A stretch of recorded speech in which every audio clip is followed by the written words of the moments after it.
कोकण आणि ताजी मच्छी याचं खूप जुनं नातं आहे. तर आज नाश्त्यामध्ये होती ताजी आणि फ्राय केलेली गरमागरम सुरमई आणि सोबत तांदळाची भाकरी. तर नमस्कार रामराम, मी आहे तुषार, म्हणजे तुमचा आपला माणूस. माझ्या नवीन व्हिडिओमध्ये तुमचं मनापासून स्वागत करतोय.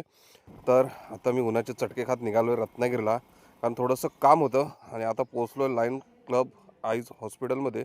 तिथलं काम वगैरे सगळं आटपलं, जास्त गर्दी नव्हती, त्याच्यामुळे फटाफट सर्व कामं झाली.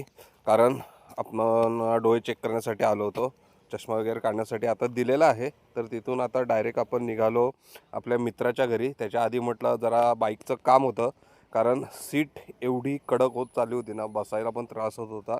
दादाला विचारलं किती वेळ लागेल, तो बोला संध्याकाळ लागेल. म्हटलं राहू दे, नंतर आपण कधीतरी करू.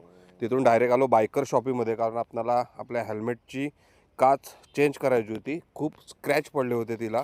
आतमध्ये गेलो, मस्तपैकी शोरूम पाहिलं तर हेल्मेट तर जबरदस्त दिसत होती.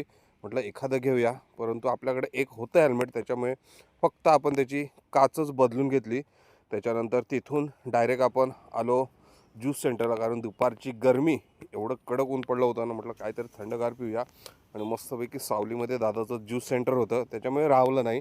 मस्तपैकी चिकू शेकची ऑर्डर दिली होती आणि आपला मस्तपैकी थंडगार असा चिकू शेक आला. बघता बघता पूर्णपणे ग्लास खालीच करून टाकला. तिथून डायरेक्ट मित्राच्या घरी गेलो, कारण मित्राला आज रविवार असल्यामुळे सुट्टी होती. थोडासा म्हटलं वेळ त्याच्यासोबत स्पेंड करूया. तिथून डायरेक्ट मारुती मंदिरला आलो. तर मारुती मंदिरला काहीतरी रस्त्याचं काम चालू होतं, काहीतरी ब्लॉक बस होत आहेत, कारण ह्या स्पेसमध्ये आहे ना रस्ता भरपूर खराब होतो. तिथून डायरेक्ट घरी आलो.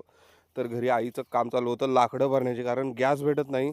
त्याच्यामुळे पूर्णपणे स्टॉक हा करावाच लागतो आणि हा आमचा पूर्ण पावसाळ्याचा स्टॉक असणार आहे, कारण गॅसचे खूपच वांदे झालेत. आई बोलते थोडीशी लाकडं कमी पडत आहेत, म्हणून डायरेक्ट गाडी काढली, डायरेक्ट रानात गेलो. मस्तपैकी पूर्णपणे गाडी लोड केली, भरलेली खचाखच गाडी. डायरेक्ट आईला फोन लावला, म्हटलं एवढा स्टॉक बास झाला का? आई बोलली बास झाला एवढा स्टॉक. तर म्हणजे आता व्हिडिओ इथंच संपतो. व्हिडिओ आवडले असेल नक्की लाईक, शेअर आणि सबस्क्राईब करा.